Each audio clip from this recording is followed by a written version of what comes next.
Hello friends, आप सभी का स्वागत है आनंद क्लासेस में। मैं आपका दोस्त आनंद। फ्रेंड्स, आज हम लोग बात करने वाले हैं कोऑर्डिनेट ज्योमेट्री के बारे में, यानी निर्देशांक ज्यामिति के बारे में। कोऑर्डिनेट ज्योमेट्री ये भी एक क्या है, ज्योमेट्री का ही एक पार्ट है। ज्योमेट्री में हम लोग क्या पढ़ देते हैं, आकृति शेप के बारे में। बस इसमें क्या है, कोऑर्डिनेट, उसमें सिर्फ कुछ पॉइंट दिए रहेंगे, निर्देशांक दिए रहेंगे, उसको लेके हम लोग को शेप बनाना है या उसके बारे में जानना है। इसका जनरली यूज हम लोग वैसे जगह करते हैं, जैसे मान के चलिए अगर कोई बोल दे मैप में कि हमको जमशेदपुर का जुबली पार्क बताइए कहां पर है, ठीक है। तो अगर हम लोग को कोई बता दे कि इसका लेटीट्यूड और लॉन्गिट्यूड क्या है, तो उसको हम लोग लेके मैप में बता सकते हैं कि जुबली पार्क है कहां, ठीक है। लेकिन अगर हम लोग को वैल्यू लेटीट्यूड और लॉन्गिट्यूड का नहीं है तो हम लोग नहीं बता पाएंगे। इसी के रिगार्डिंग हम लोग इस चैप्टर में पढ़ेंगे। तो सबसे पहले हम बता दे रहे हैं कि इसमें हम लोग को क्या क्या पढ़ना है। इसका जो बेस है, बेस पूरा पढ़ना है। फिर पॉलिटेक्निक से रिलेटेड कुछ क्वेश्चन हम लोग पढ़ेंगे और फिर धीरे धीरे उसको हम लोग एडवांस में जाएंगे। तो सबसे पहले स्टार्ट करते हैं आज, हॉरिजॉन्टल लाइन किसको बोलते हैं। तो हॉरिजॉन्टल लाइन उसको बोलते हैं जो पृथ्वी अक्ष के समांतर लाइन ड्रॉ करते हैं, उसको हम लोग क्या बोलते हैं, हॉरिजॉन्टल लाइन, यानी क्षैतिज रेखा। उसी तरह आपका है वर्टिकल लाइन, यानी ऊर्ध्वाधर रेखा। ऊर्ध्वाधर रेखा किसको बोलते हैं ना, वैसी रेखा जो पृथ्वी अक्ष के परपेंडिकुलर है, उसको हम लोग क्या बोलेंगे, वर्टिकल लाइन या फिर ऊर्ध्वाधर रेखा। और हॉरिजॉन्टल लाइन को इस चैप्टर में हम लोग एक्स अक्ष मान के चलेंगे। इसको हम लोग इस चैप्टर में क्या बोलेंगे, एक्स अक्ष, और वर्टिकल लाइन को हम लोग बोलेंगे वाई अक्ष या फिर वाई एक्सिस, इसको एक्स एक्सिस, ठीक है। अब मान के चलिए एक्स एक्सिस और वाई एक्सिस दोनों एक दूसरे को इंटरसेक्ट कर रहा है और परपेंडिकुलर ही कर रहा है। तो जिस पॉइंट पर क्षैतिज रेखा और ऊर्ध्वाधर रेखा एक दूसरे को प्रतिच्छेद करेगा ना, इस पॉइंट को हम लोग क्या बोलेंगे, इसको ओरिजिन बोलेंगे। ओरिजिन मतलब मूल बिंदु। और इसका निर्देशांक क्या होता है, इसका जो नियामक होता है, इसका नियामक या फिर निर्देशांक जो बोलिए, इसका कोऑर्डिनेट क्या होता है, 0 0 होता है, ठीक है। ओरिजिन का एक निर्देशांक पॉइंट दिया हुआ है, एक निर्देशांक पॉइंट दिया हुआ है P। मान के चलिए एक पॉइंट P है और इसका कोऑर्डिनेट दिया हुआ है, यानी निर्देशांक दिया हुआ है x और y। तो इस पॉइंट में हम लोग क्या बोल सकते हैं, x क्या है, y क्या है, इसका नाम के अनुसार अगर इस पॉइंट से अगर हम लोग इस x एक्सिस में एक लाइन ड्रॉ करते हैं इस पॉइंट से, तो एक परपेंडिकुलर लाइन ड्रॉ होगा। एक परपेंडिकुलर लाइन ड्रॉ होगा जो इसका सबसे शॉर्टेस्ट डिस्टेंस होगा, ठीक है। उसी तरह y एक्सिस से इस पॉइंट में एक लाइन ड्रॉ करेंगे जो शॉर्टेस्ट डिस्टेंस होगा, उसको हम लोग क्या बोलेंगे, इसका परपेंडिकुलर बोलेंगे। अब देखिए, अगर y एक्सिस से इस पॉइंट का डिस्टेंस अगर बोला जाए तो क्या होगा, x होगा, यानी यहां से यहां का वैल्यू क्या हो जाएगा, x होगा। इसको इस चैप्टर में हम लोग क्या बोलेंगे, इसका बोलेंगे हिंदी में भुज और अंग्रेजी में क्या बोलेंगे, एब्सिसा। उसी तरह इस पॉइंट से इस x एक्सिस के बीच का दूरी को, x एक्सिस से इस पॉइंट का बीच का दूरी को क्या बोलेंगे, इसका ना y बोलेंगे। क्या बोलेंगे, y बोलेंगे। तो y को इसमें हम लोग क्या बोलेंगे, कोटि बोलेंगे। कोटि यानी ऑर्डिनेट, अंग्रेजी में इसको क्या बोलेंगे, ऑर्डिनेट। यहां पर बोल सकते हैं, यानी इसको क्या हुआ, x को हम लोग क्या बोले, भुज बोले, और y को हम लोग क्या बोले, कोटि बोले। एक्स एक्सिस और y एक्सिस जब एक दूसरे को इंटरसेक्ट करेगा परपेंडिकुलरली, तो ये क्या करेगा ना, 4 क्वाड्रेंट में बढ़ जाएगा। पहला क्वाड्रेंट, दूसरा क्वाड्रेंट, तीसरा क्वाड्रेंट, चौथा क्वाड्रेंट। इसको हिंदी में हम लोग क्या बोलते हैं, चतुर्थांश बोलते हैं। इसमें देखिए, पहला में क्या होता है ना, x का वैल्यू भी पॉजिटिव होता है और y का वैल्यू भी पॉजिटिव होता है, यानी दोनों पॉजिटिव। उसी तरह दूसरा में क्या होगा, x का वैल्यू नेगेटिव और y का वैल्यू पॉजिटिव होता है। तीसरा में क्या होगा, देखिए एक्स का वैल्यू भी नेगेटिव और वाई का वैल्यू भी नेगेटिव, तो यानी दोनों नेगेटिव होता है। चौथा में क्या होगा, x का वैल्यू पॉजिटिव और y का नेगेटिव, पॉजिटिव नेगेटिव। क्वेश्चन दिया हुआ है और कुछ क्वेश्चन इसमें से पॉलिटेक्निक में पूछा जा चुका है।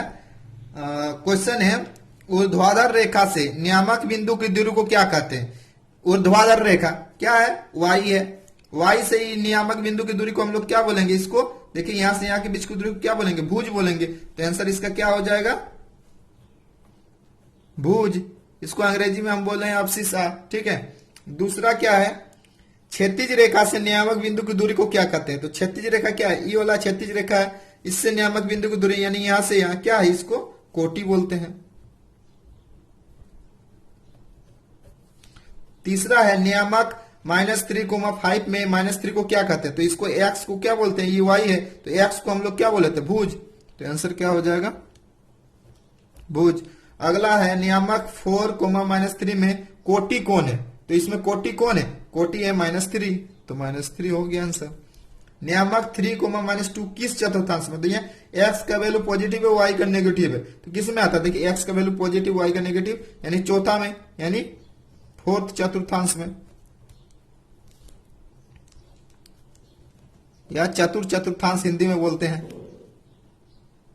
इसी तरह का कुछ क्वेश्चन इसमें से पूछा जा सकता है। अब हम लोग पढ़ेंगे डिस्टेंस फॉर्मूला के बारे में, यानी दूरी सूत्र के बारे में। दूरी सूत्र में दिया हुआ एक पॉइंट ए और एक पॉइंट बी।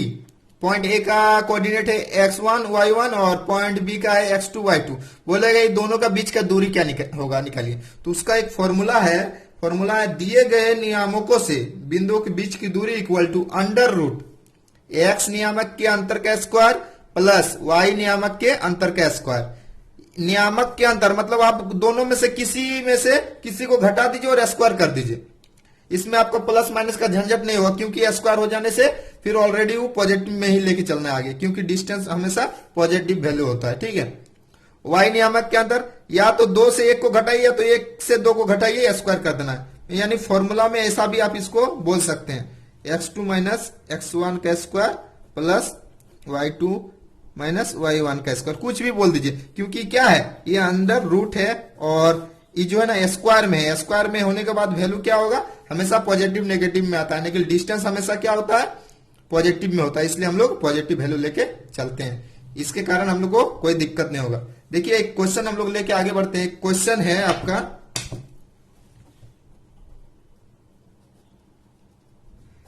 क्वेश्चन है एक पॉइंट का दिया हुआ निर्देशांक 5,7 और बी पॉइंट का निर्देशांक है आपका 3 और 9।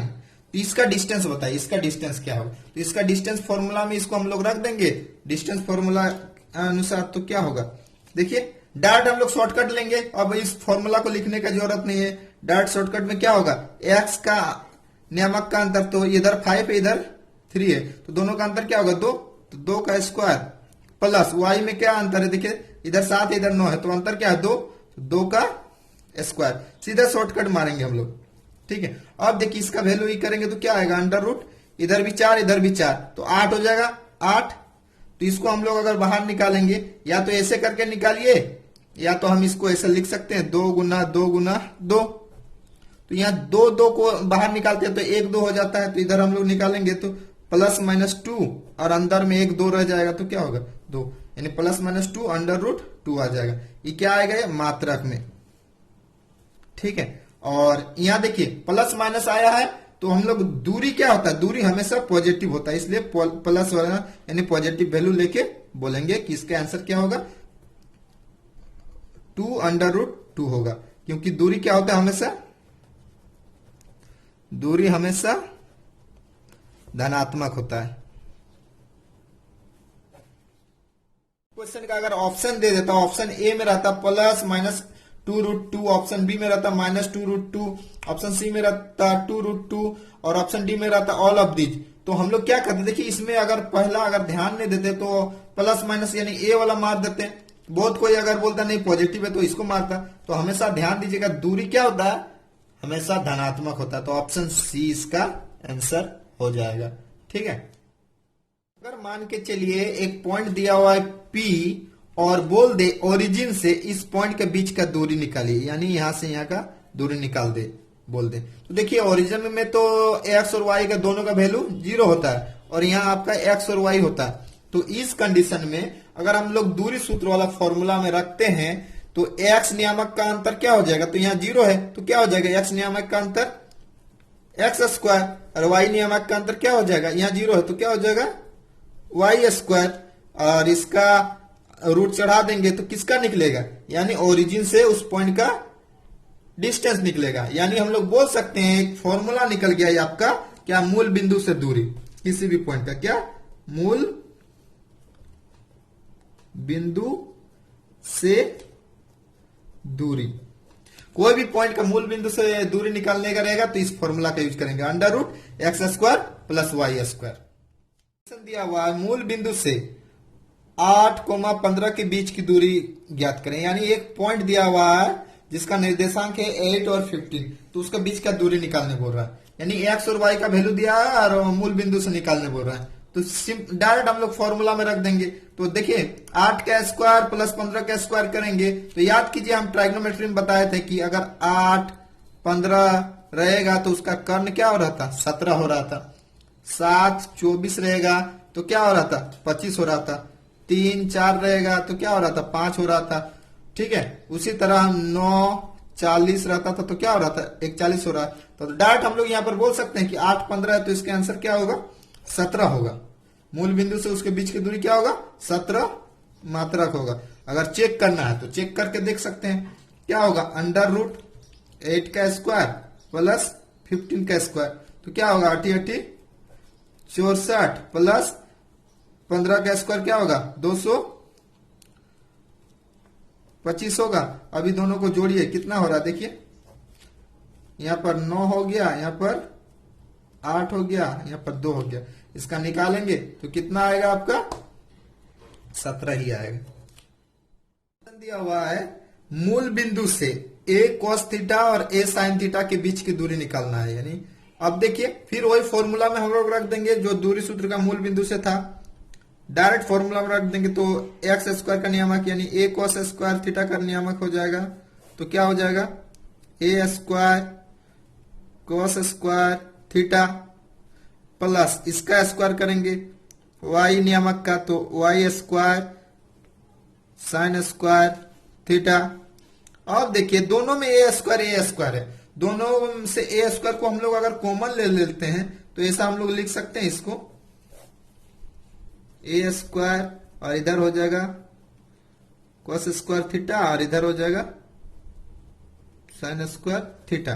अब देखिए cos स्क्वायर थीटा और साइन स्क्वायर थीटा ये दोनों को जोड़ने से क्या होता था 1 होता था, तो इसके जगह हम लोग डायरेक्ट बोल सकते हैं कि 1 हो जाएगा, यानी सिर्फ बचेगा क्या a square under root a square, तो इससे बाहर निकलेगा तो क्या प्लस माइनस दोनों निकलता था, निकले हम लोग सिर्फ दूरी निकाल रहे हैं इसलिए क्या होगा सिर्फ a होगा और क्या होगा धनात्मक होगा, धनात्मक वैल्यू लेंगे सिर्फ। बिंदु -5,7 एवं -1,3 के बीच की दूरी ज्ञात करें। फिर डायरेक्ट हम लोग दूरी सूत्र का फॉर्मूला रख देंगे तो x नियामक का अंतर यानी -5 -1 यानी प्लस हो जाएगा का स्क्वायर प्लस y नियामक का अंतर यानी 7 -3 का स्क्वायर। इसको सॉल्व करेंगे तो क्या आएगा, देखिए -5 में और यहाँ +1 है तो दोनों में एक दूसरे का ऑपोजिट चिन्ह होने के कारण माइनस हो जाएगा, तो क्या बचेगा -4, इसका स्क्वायर हो जाएगा प्लस यहाँ कितना बचेगा 7 में 3 जाएगा तो 4, इसका भी स्क्वायर हो जाएगा। तो जब भी ऐसा है कि दो संख्या है और दो संख्या सेम डिजिट रहे और उसका स्क्वायर का योग रहेगा तो डायरेक्ट वही वाला वैल्यू आप बाहर निकाल दीजिए और अंडर में 2 दे दीजिए, तो 4√2 डायरेक्ट यहाँ याद रखिएगा ऐसे ही होगा। अगर इसके जगह हम लोग ऐसा भी रहता एक्स स्क्वायर प्लस यहाँ भी एक्स स्क्वायर तो डायरेक्ट क्या लिखते हैं हम लोग x√2, ठीक है। अब हम लोग पढ़ेंगे संरेख बिंदु के बारे में यानी कॉलिनियर पॉइंट के बारे में। कॉलिनियर पॉइंट किसको बोलेंगे न, जब 3 या 3 से अधिक बिंदु एक ही सरल रेखा पर स्थित होता है तो उसको हम लोग क्या बोलेंगे कॉलिनियर पॉइंट या फिर संरेख बिंदु बोलेंगे, और उस रेखाखंड को हम लोग बोलेंगे संरेखी। ठीक है, यानी मान के चलिए ई एक पॉइंट ए, एक पॉइंट बी और एक पॉइंट सी। देखिए ये तीनों क्या है, एक ही रेखाखंड में, तो इसको हम लोग क्या बोलेंगे, संरेखी बिंदु। अब इस चैप्टर में हम लोग को इस तरह पॉइंट दे दिया जाएगा, 3 पॉइंट, और इसका कुछ निर्देशांक रहेगा। मान के चलिए ए पॉइंट का निर्देशांक x1 y1 है, बी पॉइंट का x2 y2 है, और सी का x3 y3 है। तो हम लोग को चेक करना है कि कॉलिनियर है कि नहीं, यानी संरेख है कि नहीं। तो इसका एक रूल है, रूल में बोला जाता है कि अगर AB का डिस्टेंस प्लस BC का डिस्टेंस वो अगर आपका आ जाता है कंप्लीट AC का डिस्टेंस के बराबर, तो क्या है, कॉलिनियर है। यानी कहने का मतलब है जो यहां से यहाँ AC का जो डिस्टेंस है उसको अगर हम लोग छोटा छोटा भाग में तोड़ देते हैं तो उस छोटे छोटे भागों का योग बराबर होना चाहिए बड़े भाग का योग के बराबर। यानी हम लोग क्या बोल सकते हैं, छोटी दूरी प्लस छोटी दूरी किसके बराबर होना चाहिए, बड़ी दूरी के बराबर। तो उसको हम लोग बोलेंगे कि ये कॉलिनियर है। साथ ही दूसरा रूल क्या है इसका, कि अगर कॉलिनियर है तो जो इसका एक चीज हम लोग जान लीजिए कि जो त्रिभुज बनता है क्या, 3 बिंदु से मिलकर बना रहता है, यानी 3 असंरेख बिंदु से मिलकर बना रहता है त्रिभुज। तो 3 असंरेख है, एक ही लाइन में नहीं है इसलिए असंरेख हो गया। अगर एक लाइन में होता 3 बिंदु तो क्या होता, संरेख होता। इसका देखिए कुछ एरिया हो गया, यानी कि लिए एक ही लाइन में है तो इसका एरिया क्या होगा, इसका एरिया 0 हो जाएगा, और इसका कुछ एरिया रहेगा, मान के चलिए x²। तो अगर एक ही लाइन में रहेगा तो क्या होगा, एरिया 0 होगा। यानी दूसरा नियम क्या कहता है कि त्रिभुज का क्षेत्रफल अगर 0 आता है तो क्या है, वो आपका कॉलिनियर है। कि तल में स्थित बिंदु A का दिया हुआ निर्देशांक 3,1, B का दिया 6,4 एवं C का 8,6। तो बताइए कि क्या है, इसका कंडीशन क्या है। तो हम लोग चेक करेंगे कि संरेख है कि नहीं है। तो हम लोग सबसे पहले ये तीनों एक ही तल में, यानी ऐसे बोल दिया A, B और C। तो हम लोग सबसे पहले AB का डिस्टेंस निकालेंगे। तो हम लोग डायरेक्ट लिखेंगे AB का डिस्टेंस फॉर्मूला में हम लोग क्या करते थे, रूट देते थे, और x नियामक का अंतर और y नियामक का अंतर का स्क्वायर को हम लोग जोड़ देते थे। तो x का नियामक का अंतर क्या हो जाएगा, यहाँ 3 है यहाँ 6 है, तो अंतर क्या हो जाएगा 3। तो 3 का स्क्वायर प्लस y नियामक का अंतर, यहाँ 1 है यहाँ 4 है, तो अंतर क्या हो जाएगा 3। तो 3 का स्क्वायर हम आपको बताए थे कि अगर सेम वैल्यू रहेगा और दोनों स्क्वायर रहेगा, दोनों को जोड़ने का रहेगा, तो उसको हम लोग बाहर निकाल देंगे और √2 कर देंगे। उसी तरह BC का क्या हो जाएगा, BC का √B से C में जाएंगे, तो यहाँ x का वैल्यू 6 है और यहाँ 8 है, तो दोनों का अंतर क्या होगा 2 का स्क्वायर। y में देखिए इधर 4 है इधर 6 है, दोनों का अंतर क्या होगा 2, तो 2 का स्क्वायर। दोनों को जोड़ देंगे, देखिए सेम वैल्यू है तो उसको निकाल देंगे और रूट में रख देंगे 2 को। ठीक है, अब तीसरा निकालेंगे बड़ा वाला डिस्टेंस का, इसका और इसका अलग अलग निकाल लिए, लेकिन कंप्लीट का निकालेंगे A से C का। तो A से C का डिस्टेंस क्या हो जाएगा, A का यहाँ पर x का वैल्यू है 3 और C का है 8, तो अंतर क्या है 8 और 3 में 5 का, तो 5 का स्क्वायर प्लस A का y में है 1 और C का y में है 6, तो अंतर क्या है 5, तो 5 का स्क्वायर, तो आएगा क्या 5√2। अब चेक करेंगे जो कंडीशन था उस कंडीशन के अनुसार कि क्या आता है। देखिए अगर ये दोनों को जोड़ते हैं, ये दोनों को जोड़ते हैं AB और BC को, AB प्लस BC करते हैं तो इसके बराबर होना चाहिए। देखिए बराबर हो जाएगा, यहाँ 5√2 है, ये दोनों को जोड़ देंगे अगर तो क्या होगा, इधर 3√2 है यहाँ 2√2 है, तो क्या हो जाएगा 5√2 हो जाएगा। यानी हम लोग बोल सकते हैं AB प्लस BC क्या है, AC के बराबर है। अगर बराबर है तो हम लोग इसको बोलेंगे क्या है, ये संरेखी है। क्या संरेखी यानी कॉलिनियर पॉइंट है। ऑप्शन में आपको कुछ और भी रह सकता है। ऑप्शन में मान के चलिए आपका रहेगा, मान के चलिए ऑप्शन ए दिया हुआ है कि जो रेखा है संगामी होगा या तो समांतर होगा या फिर संरेखी होगा या फिर नॉन ऑफ दीज होगा। तो क्या या कंडीशन के अनुसार ना संरेखी, तो ऑप्शन सी हम लोग टिक कर देंगे।